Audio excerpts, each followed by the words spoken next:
love interest met you yesterday and now I think we're in love. A teenager who's the chosen one. I can't regulate my emotions at all, and so I make stupid, morally gray decisions a lot. I wasn't a fan. My notes on this are as follows. I've never been high before, but I imagine that this is what it feels like when people trip on shrooms and say they can smell color. The last two. I don't know, your kids are pretty annoying. So that's where it fell for me.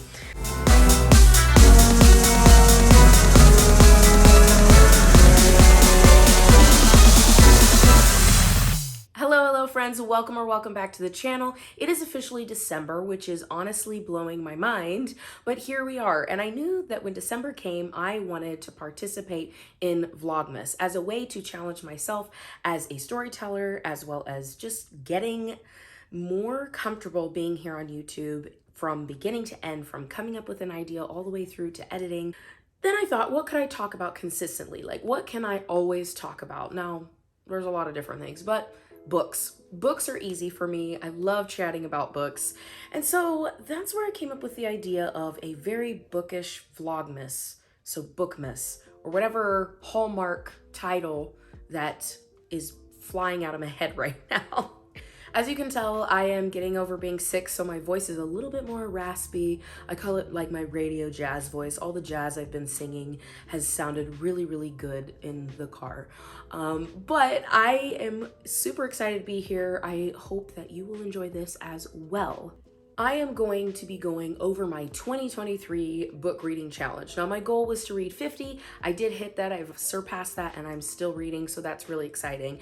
But for the next 25 days, I want to be chatting about some of the tropes that I'm maybe tired of, or maybe tropes that I want more of. What was overrated, in my opinion, underrated, books themselves. Some of them I will dedicate a whole video to, just one book, and others I'll talk about the series. Today, we are going to dive into my DNF pile, my do not finish pile. These are books that I did not finish for whatever reason. Now, I used to be a hardcore, I'm gonna finish the book no matter what, and then my friend just told me, why waste your time? Like, if it's taking you months to finish a book that you don't really care about, like, why? And I'm so glad she told me that, because I've saved a lot of time, and you know, sometimes a book just isn't hitting it for you. So this is my do not finish pile. I'm gonna go over them, give you a little reasons why. I will let you know how far I got, and I will also let you know if I would come back to this book. But before we jump into that, I wanted to go over my rating system. I'm a little nicer on my rating systems. I like to kind of pad my rating just because I'm a very sensitive person, and one day when I self-publish my books, I hope that people will be gentler on me. So I just kind of try to rate other people how I would want to be rated. 5-star. So 5-star is going to be something I absolutely adore. I'm going to reread it. I'm going to put it on my shelf. I'm going to buy it. I don't even care. I will buy multiple styles of that book. Like, I am obsessed. I love it. Adore it. I mean, that's pretty straightforward. A 5-star. Like, the plot is tight. The world building is amazing. The characters are great. Character development, like, it's a 5-star. I mean, I think a 5-star is pretty straightforward. A 4-star for me is probably something I'd probably still buy and put on my shelf, but it might not be something I reread often. It might be something I come back to for nostalgia's sake, but I really liked the book, but maybe there were some tropes that were frustrating, or something in the plot, or I didn't like how it ended. So it's still a really great book. I would still recommend it, but it may or may not find its way on my shelf. A 3-star book is going to be a book that was just meh. It fell flat for me. So maybe it was overrated, which is unfortunate. That does happen sometimes, but it just felt flat for me. So maybe there were too many tropes. Maybe the world building was a little confusing. Maybe the characters, I didn't feel anything for the characters as much as I should have. I didn't necessarily hate this book. It didn't make me feel angry. It just fell flat. This is a book that I'm not going to put on my shelf, but I might recommend to the right person. Now, a 2 and a 1 star, I very rarely give these, but a 2 and a 1 star are gonna be books that I really, really don't like. And I feel some type of way about not liking them, if you know what I mean. So these are gonna be books that lots of tropes that are just like, bleh, no character development, or I didn't feel anything for the characters. I didn't, the characters fell flat, weren't interesting. The world building was confusing, systems were confusing, whatever the case may be.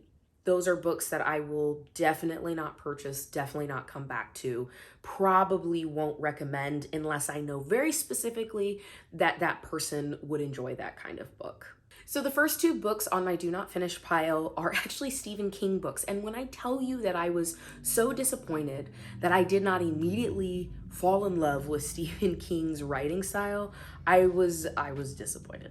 I was disappointed. I can't tell you why I'm not a huge fan of his writing style, because I've learned so much from his book on writing. I don't know why. I can't really specifically say, but both of these books fell flat. To be fair, people who are hardcore Stephen King fans have told me these books are probably not the place to start with Stephen King. So there's that, but I'm such a mood reader and these both sounded so interesting to me. So that's just, I went with my gut, and this time it fell flat for me. That's okay though. The first one is Fairy Tale. First of all, I just have to talk about how absolutely gorgeous this book is. Look how it shimmers. It's beautiful. I absolutely think it's just, I love a good book cover. Yes, I judge them by the covers. Let me read you the back synopsis here really quick. Charlie Reed looks like a regular high school kid, but he carries a heavy load. His mom was killed in a hit-and-run accident when he was 7, and it drove his dad to drink. Charlie learns how to take care of himself and his dad. When Charlie becomes 17, he meets a dog named Radar and her aging master, Howard Bowditch, a recluse on the big house, or in a big house on the top of the big hill with a locked shed in the backyard. Sometimes strange sounds emerge from that shed. Charlie starts doing jobs for Mr. Bowditch and loses his heart to Radar, who is super sweet, by the way. Then when Mr. Bowditch dies, he leaves Charlie cassette tape telling a story no one would believe. What Bowditch knows and has kept secret all his life is that inside the shed is a portal to another world. So obviously that sounds super, super interesting, which is why I picked it up. And I got about 25% of the way. It was a little slow for me. I do not mind a slower moving book. I really, really don't. I know slower moving books get a bad rap, but one of my favorite series, the Mirror Visitor series, it was French translated in English, is very slow, and I love that book. So I don't mind when things are slow, but this one is just a little bit too slow for me. But that's really the only thing that I could tell you that I just wasn't excited about. I just decided to go ahead and put it down because it was taking me so long to read and I wanted to move on to other things. But what I can tell you I loved about this book was the relationship between Charlie and Radar the dog and Mr. Bowditch and even his dad. His dad and him start, their relationship starts getting better. And so something, even though I'm not a huge fan of Stephen King, obviously from these 2 books, I love his characters. His characters are super diverse, they're in depth, they've got a lot of interesting things that are going on. Stephen King knows how to write very compelling characters, and I loved that. Will I come back to Fairy Tale? Absolutely. I mean, I bought it now, so I will come back to it. I'm trying to decide if I will read it or do the audiobook. I'm not quite sure, but I will definitely come back to this because it was interesting. It was a little slow, but maybe it was just the wrong, I was in the wrong mood for it. Who knows? The rest of these books I do not have in hand because I try to test out these books at the library before I actually buy them, unless I know that I'm gonna love them. So the next one was Holly. Now Holly is more of a traditional Stephen King novel in the sense that it's a horror book and it features Holly, who is a character of Stephen King's from other books, which I did not know about. And that is one of the things that I wish I knew about before going into it, because I think I would have enjoyed the book a little bit more had I had more of her background. She's been in multiple other books, so she's such an interesting character. I think I would have loved to see how she's kind of grown up over the years. But basically the premise of Holly is that she's the lead investigator at Finders Keepers, which she used to run with Bill Hodges. Bill Hodges has passed away, and this woman, Penny Doll, comes and asks for help to find her missing daughter. And so Holly says yes, and she begins her journey to helping this woman figure out what has happened to her daughter. We end up finding out that there's some nefarious things going on in town. There are some nefarious people that are doing bad things, and it's serial. They are serial killers. And so it's very interesting. It's a very interesting book. What I loved about this book, I actually got about 80% of the way, and then I don't know if I just kind of petered out in my scary books, but I got about 80% of the way, and then I was like, I just want to move on. I don't want to read this anymore. What I absolutely loved about this book was the characters. Again, Holly is super interesting. Would love to know more about her. All of the different characters there are actually a lot of characters in this book, and each one of them is very unique, very dynamic, very interesting. The humor, to me, like, I love that dry British humor, and this has a lot of just like subtle humor, like little one-liners that you're like, ooh, okay. Loved that. I loved that. Holly's internal dialogue is great. I think it's hilarious. And overall, like I said, Stephen King is a great writer. It's very obvious that he is a great writer. For whatever reason, this one fell flat, and these are the reasons why I wrote down. Again, it was just a little slower than I wanted. I felt like I wanted it to move a little bit faster to solving the crime. It kind of goes back and forth between present day and multiple different points of view. So present day, and then like back 3 years, and then back to present day, and then back 2 months, and then present day. So it goes back and forth, which that didn't bother me as much. It felt a little slow. I wanted it to be just a little faster. I really didn't understand the villain's motivation, and maybe I would if I finished it, but from what I was reading, I was just kind of like, okay, you're doing this, but what is the end game here? Because eventually, I don't see why we're still continuing to do this. I'll just say that. I don't want to give any spoilers. I just couldn't understand the villain's motivation. And then again, just his writing style is different, in my opinion. It's just different. It's unique. And I wasn't sure how I felt about it. So will I come back to it? Yes, I will definitely come back to it. I will definitely do the audiobook. Those 2 Stephen King books were on my do not finish pile. Will I come back? Yes, probably via audiobook. All right, the next 3 books are also scary books. I think they fall very solidly into the horror genre. And the first one is, hold on, let me get my notes. The Fervor by Alma Katsu. Hopefully I said that right. This one is it's set in 1994. World War II is raging on. We have the main character, it's either Miko or Maiko, I'm not sure. I think it's Miko, and her daughter Aiko. They are dispersed, they are displaced and put into an internment camp, which sucks. So basically, you've got this mom and a daughter. Things are going awry in the internment camp. We have some supernatural things going on, and they have to figure out what's going on, basically. So I got 30% of the way done. Most of these on the do not finish pile are because they were slower. This one was a little slower. I struggled because I didn't really understand where we were going.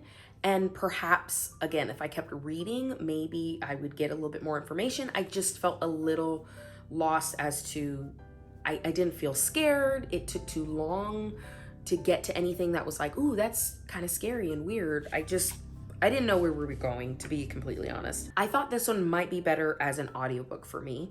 But here's what I loved about it. I really love anything with Japanese culture. I love the food, the culture, the people. I really, really enjoy being immersed in that culture and learning more about that. I really liked that the story was weaving in elements of the Japanese internment camps, because obviously that's not something I have experienced.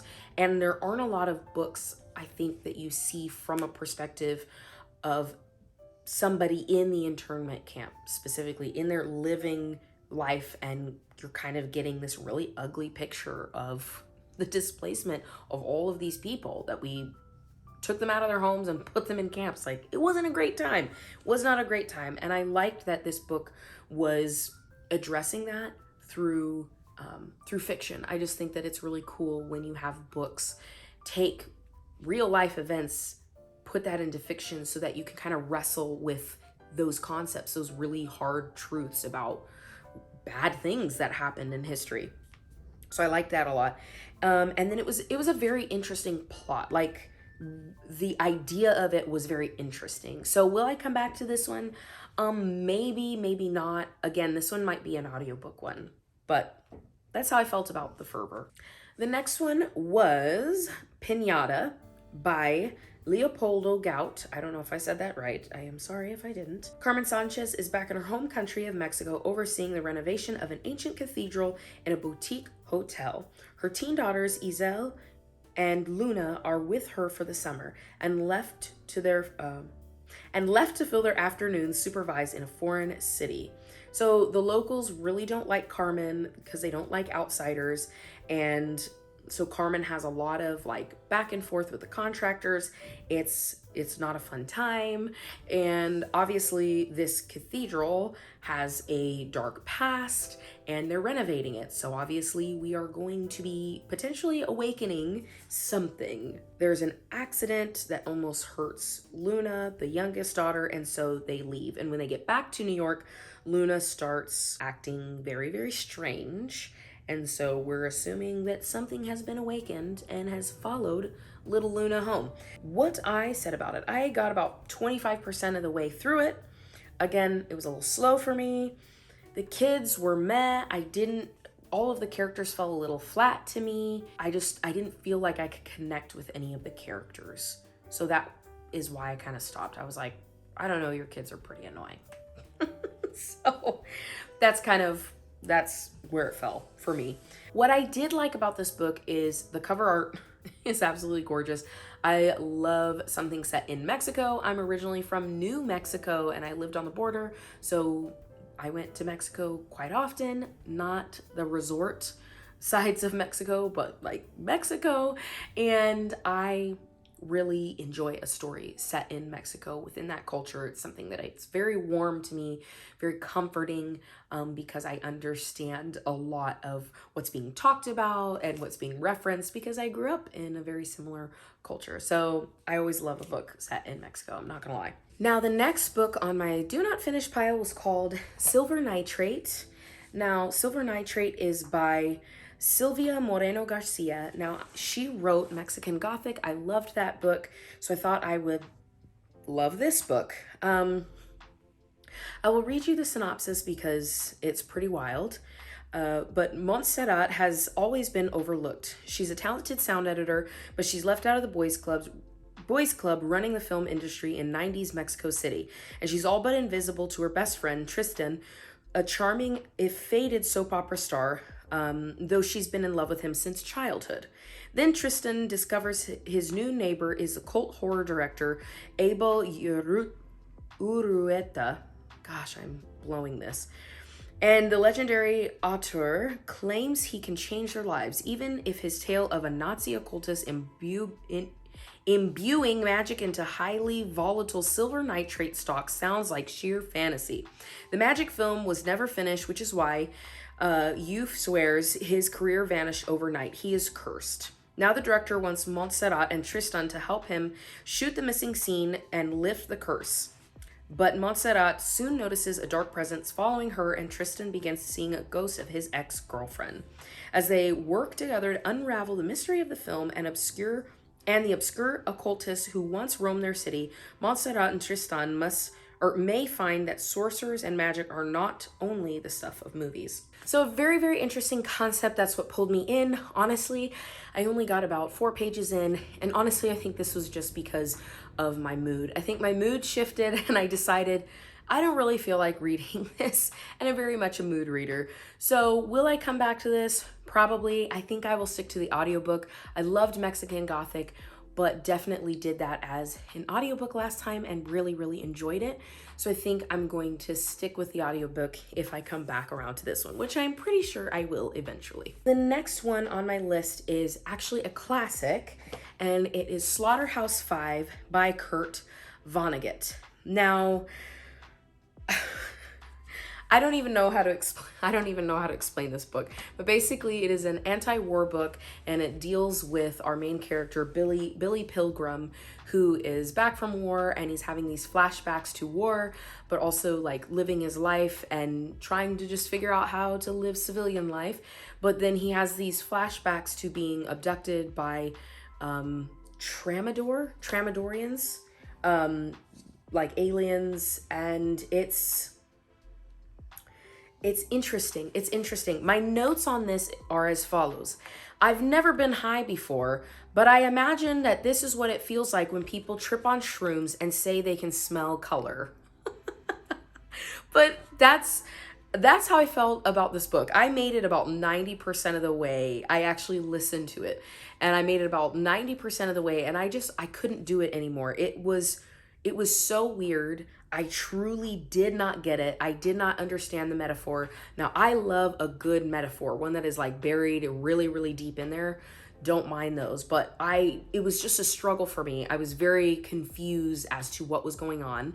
And perhaps that was the point, because it is dealing with PTSD and anxiety and depression and violence, and how war truly affects the human psyche, and how your brain tries to put your life back together after dealing with that level of violence, and dealing with, you know, human rights, and how do you deal with all of that as a soldier. So I understand 100% why it's a classic. I understand why it's important to literature. It was just a lot. It was very weird. It was a lot. And by 90% of the way, I was just like, I wanted so desperately to finish it, but then it expired in Libby, and then it was like another 6 months to wait, and I was like, nah, I'm done. I'm not waiting again. We're just done. Will I come back to it? Probably not. Probably not. But it is one of those books. It's an anti-war book. It deals a lot with PTSD, so I understand its importance. Definitely understand its importance. And then finally, the last two on this do not finish pile, I was so utterly disappointed with. Okay, much like Stephen King, I so desperately wanted to love these books. So desperately wanted to love these books because it blew up everywhere. I literally typed into YouTube negative review of this book and could not find one, which is wild. But this book series, I was so disappointed in, and everybody loved it. I legitimately thought I was crazy until I hopped on Goodreads, and you can usually find some negative reviews on Goodreads on any book. So this is the Legendborn series.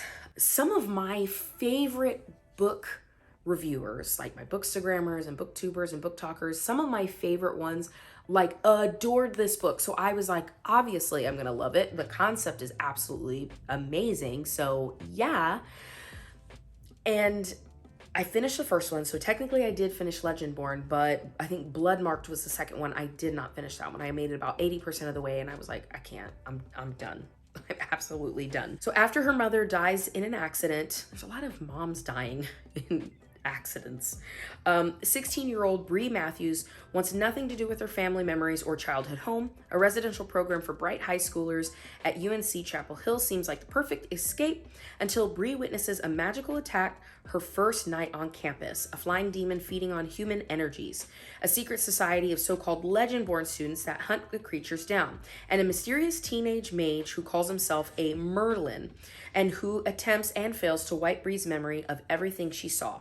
The mage's failure unlocks Bree's own unique magic and a buried memory with a hidden connection. The night her mother died, another Merlin was at the hospital. Now that Bree knows there's more to her mother's death and that more to their death than what's on the police report, she'll do whatever it takes to find out the truth, even if that means infiltrating the Legendborn as one of their own initiates. She recruits Nick, a self-exiled Legendborn, with his own grudge against the group, and their reluctant partnership pulls them deeper into the society's secrets and closer to each other.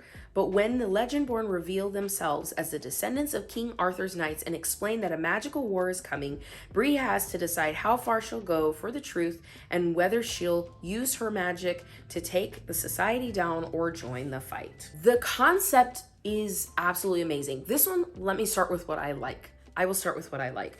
What I love about this book is it is so completely unique. There is a mishmash of magical systems and mythologies, and I'm here for it. It's absolutely brilliant.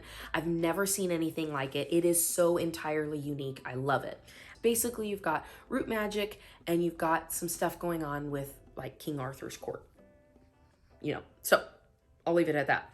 I loved the character Cell. I know a lot of people don't like him, but I did like him. I think he has a very dark past for a very specific reason, and I love a good person. I love a good character who's darker, but there's something more to it. So I like that he was kind of thrown into the mix as well.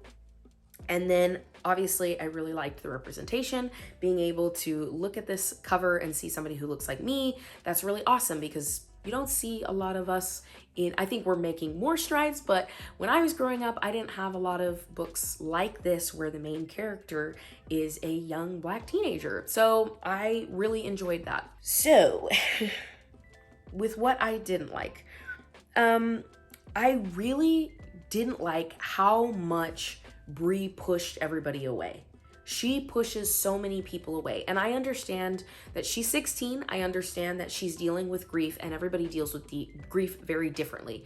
What was strange to me is that she seemed to push away everybody that she loved, everybody who supported her, everybody that was very solid, and kind of just immediately trusted people in this secret society group. And later on, as we learn more about the society group, Bree deals with a lot of topics surrounding privilege, specifically white privilege. And so it just felt very strange that she kind of connects not only with some people who knew her mother and a little bit more information there, a little bit more about her personal magic and where that comes from.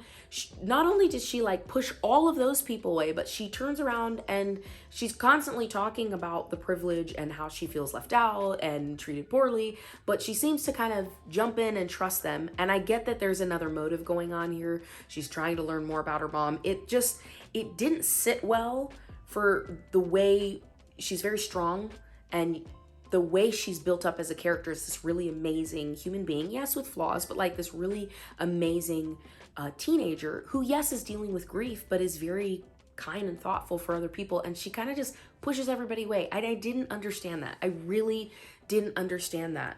Another thing I didn't like was the love, the main love interest, Nick, he's just very bland. Like everybody was like, oh my gosh, he's so amazing. He's so cute. I was like, he's bland pudding. He was just, meh. He was just meh. He felt very flat for me. The other thing that really frustrated me was the world building well, it's not really world building, but the magic system I don't think was explained very well. Like, it's very cool. The concept is very cool, but I felt like I was just left a little bit in the dust. It was a little bit confusing to know how that all worked. And that is generally, I have found that a lot of people did feel that way, that it was kind of like, So I also felt that way, that the magic systems were they were a very amazing concept. But with that concept, it just kind of like, I got lost. I got a little bit lost and was trying to catch up. I do not like love triangles. I do not like them. I know some people love them. I do not like them because you either have to character assassinate somebody that you really care about, or somebody's just gonna be like really, really destroyed and hurt.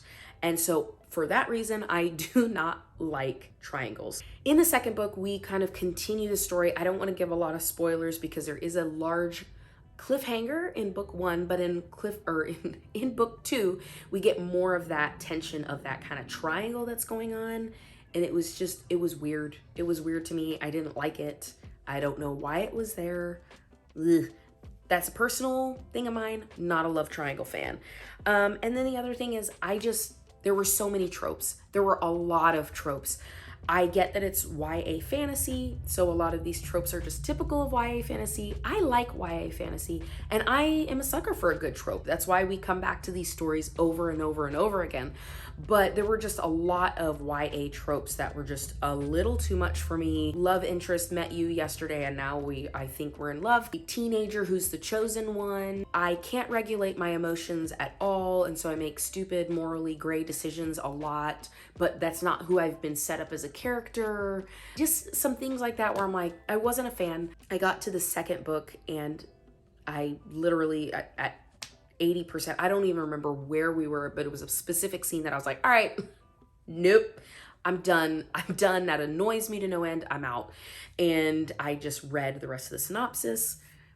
So if it was for you, more power to you. I hope you enjoyed it. She has 2 more coming out, and so I hope that you continue on your journey. It will not be one that I will be continuing. I will be reading the Spark Notes on that. I will not be coming back to it. I know a lot of people liked it. I just didn't. I really was disappointed because I so desperately wanted to love it. It was such a cool concept, but sometimes you win some and you lose some. All right, friends. Well, that is my do not finish pile. Let me know, are there some books on your do not finish pile? What did you not read this year or stop reading this year? And I would love to know why. Please let me know because I'm curious. I think a lot can be said about why we don't finish the books that we don't finish. I just think that it's a very interesting thing to hear why people don't finish books. So I would love to know. And finally, before I knock off here, if you feel guilty about not finishing books, I would encourage you, not every book is for you, and that is okay. It really is okay. It doesn't mean that the author is a terrible author. It doesn't mean that somebody else won't like it. It might not be for you. So give yourself the freedom to put down a book if you don't feel like finishing it. I will be back here tomorrow with another video for Bookmas, VLOGMAS, whatever you want to call it, and I will see you soon. Bye, friend.